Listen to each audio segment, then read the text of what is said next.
시민 박근혜의 재판 거부를 지지한다. 우리나라 1987년 헌법은 국가의 제1차적인 존재 이유를 국민의 기본권 보장에다 두는 소위 근대 법치국가의 헌법이다. 국민의 기본권 보장은 형사 절차, 즉 수사와 재판 절차에 있어서 불구속 수사, 불구속 재판이 핵심이다.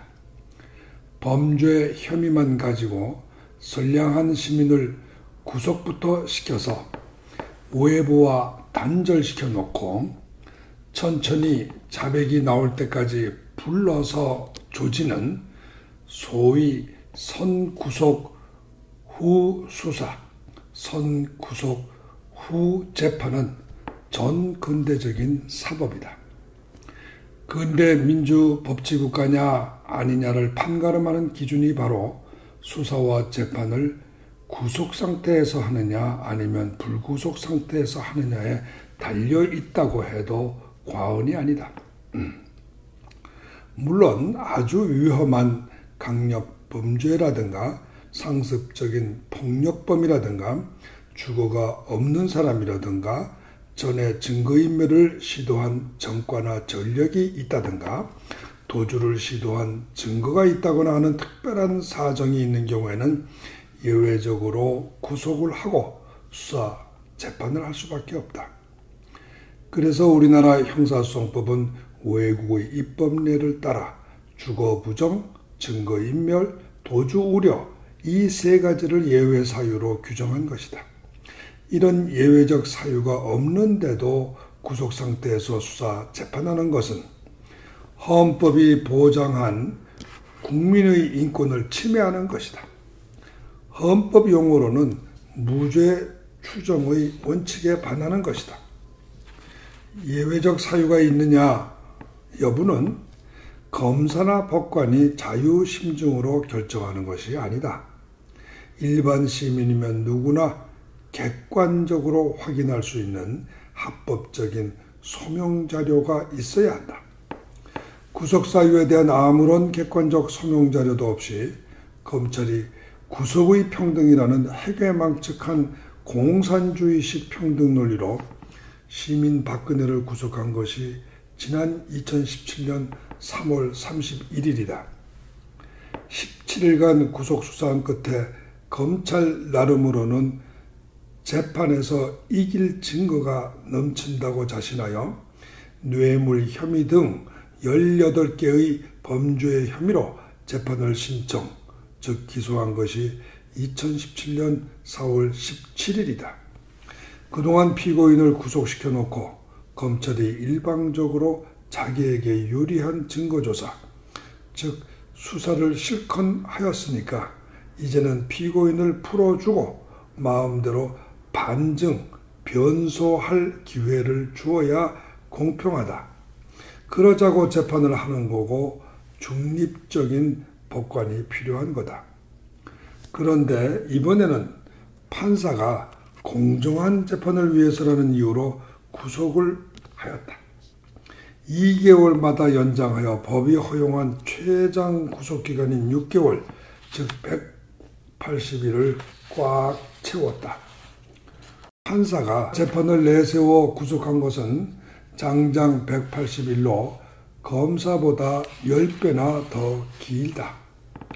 그런데 지난 10월 13일 법원은 180일도 모자란다고 다시 또 구속을 연장했다. 그런데 이번 구속 연장은 법률에 아무런 근거가 없다. 형사소송법 제92조는 1심 판사가 피고인을 구속 상태에서 재판할 수 있는 기간을 최대한 180일로 제한하였다. 180일 내에 재판을 끝내던가 아니면 불구속 상태에서 재판하라는 취지이다. 180일 제한은 주의 규정이나 훈시 규정이 아니다. 이는 예외가 없는 강행 규정이다. 헌법이 규정하고 있는 공정한 재판, 신속한 재판을 실현하기 위한 인권보장 조항이다. 이 명백한 인권보장 규정의 제한을 피하려고 남한의 사법관들이 쓴 꼼수가 바로 새로운 구속영장의 발부이다. 종전의 구속영장이 아니라 새로운 구속영장이니까 이 새로운 구속영장에 의하여 180일을 또 구속시켜 놓고 재판할 수 있다는 주장이다. 새로운 구속영장이라고 하려면 종전의 재판 대상이 아니었던 새로운 범죄 사실의 수사나 재판을 위해 발부되는 영장이어야 한다. 그런데 이번에 발부된 영장의 혐의건은 2017년 3월 31일 검찰이 구속하여 수사하고 2017년 4월 17일 기소하고 또 법관이 지난 6개월간 공정한 재판을 위해 필요하다고 구속하여 심리 재판한 롯데 SK의 뇌물 혐의 사건이다. 이미 구속하여 재판 심리까지 다 끝낸 사건을 다시 수사, 기소, 재판하기 위해 구속한다면 이는 명백한 이중처벌로서 헌법이 금지하는 이중위험, 더블 지오파디 금지의 원칙에 정면으로 위배된다. 어려운 헌법이론을 떠나서 상식으로 보아도 삼성 이재용 부회장의 뇌물 혐의 사건과 같은 기간에 같은 1년의 범죄, 소위 국정농단, 혐의로 수사하고 기소하고 지난 6개월간 재판하여 이미 심리가 다 끝난 관련 사건인데 어떻게 새로운 범죄 사건이란 말인가? 대한민국 법관은 변명한다. 지난번 영장에는 범죄 사실로 이재용 뇌물 사건만 적혀 있었고 롯데 SK 뇌물 사건은 적혀 있지 않았으니까 새로운 영장 발부라고. 참으로 가증스럽다. 어찌 법조인이란 자가 이런 간사한 궤변을 농할 수 있단 말인가? 생각해보라. 원래 한국의 검사들은 구속영장에 수사할 모든 혐의 사건을 다 기재하지 않는다. 가장 대표적이고 큰 혐의만 적어 영장을 발부받은 후 영장에 기재하지 않은 다른 관련 혐의도 마음대로 수사하고 기소한다. 법관도 관련 사건으로 같이 재판한다. 시민 박근혜의 재판도 마찬가지다. 구속영장에는 삼성의 뇌물 케이스와 이른바 블랙리스트 사건만 기재되었지만 실제로는 롯데, SK 뇌물 혐의 등 10여 개의 다른 관련 범죄 사실까지 그 영장으로 구속재판하여 온 것이다. 그렇다면 180일 구속재판 기간 제한이라는 인권보장의 규정은 형식적으로 영장 범죄 사실로 적힌 삼성 뇌물죄와 블랙리스트 사건의 재판 기간에만 적용되는 것이 아니라 영장에 특정되지는 않았지만 사실상, 실질상 그 영장에 의하여 관련 사건으로 포괄하여 구속재판한 롯데 SK의 뇌물죄 사건의 구속재판 기간에 대하여도 적용되는 것이다. 형사법의 실질주의 원칙상 너무나 당연한 해석이다.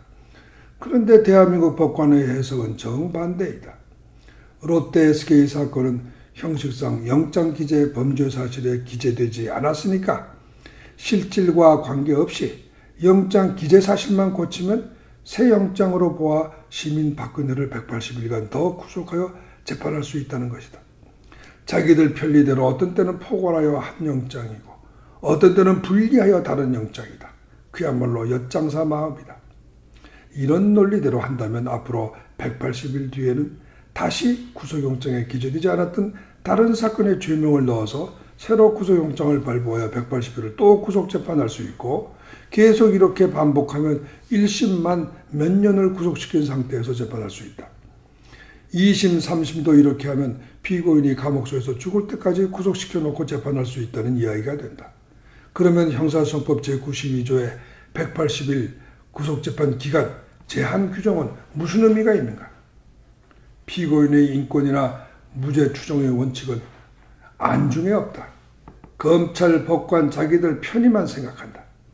명색이 인권보호를 최고의 사명으로 삼는다는 대한민국의 사법관이라는 사람들이 어떻게 이렇게 피고인의 인권에 무심할 수 있단 말인가? 참으로 기가 차서 어이가 없다. 한국의 판사들에게 묻고 싶다. 왜 시민 박근혜를 구속했는가? 검찰은 범죄 수사를 위해 18일간 구속했다고 치자.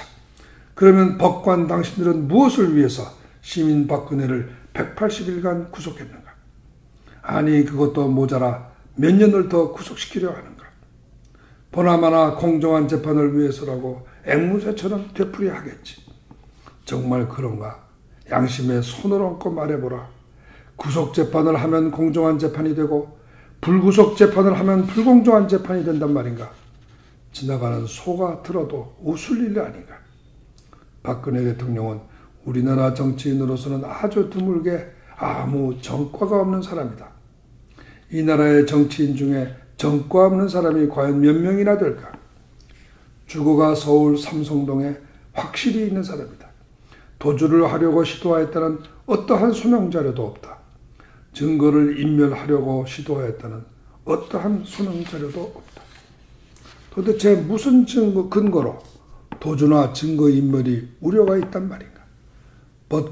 법관, 검찰, 당신들 마음속에서 의심이 나면 그것이 도주나 증거인멸이 소명자료가 되어 한 시민을 180일간 구속할 수 있는 객관적인 재판 근거가 된단 말인가? 자기 마음속의 의심은 주관적 심증이다. 주관적 심증은 외부에서 인식이 불가능하기 때문에 재판의 근거가 될 수 없는 것이다. 재판의 근거가 되려면 인간이 오감으로 인식할 수 있는 객관적 자료가 있어야 한다. 육감이 아니라 오감이다. 주관적 심증과 객관적 소명자료, 이 양자의 차이도 모르는 당신들이 정말 법관이고 검찰인가? 부끄럽다.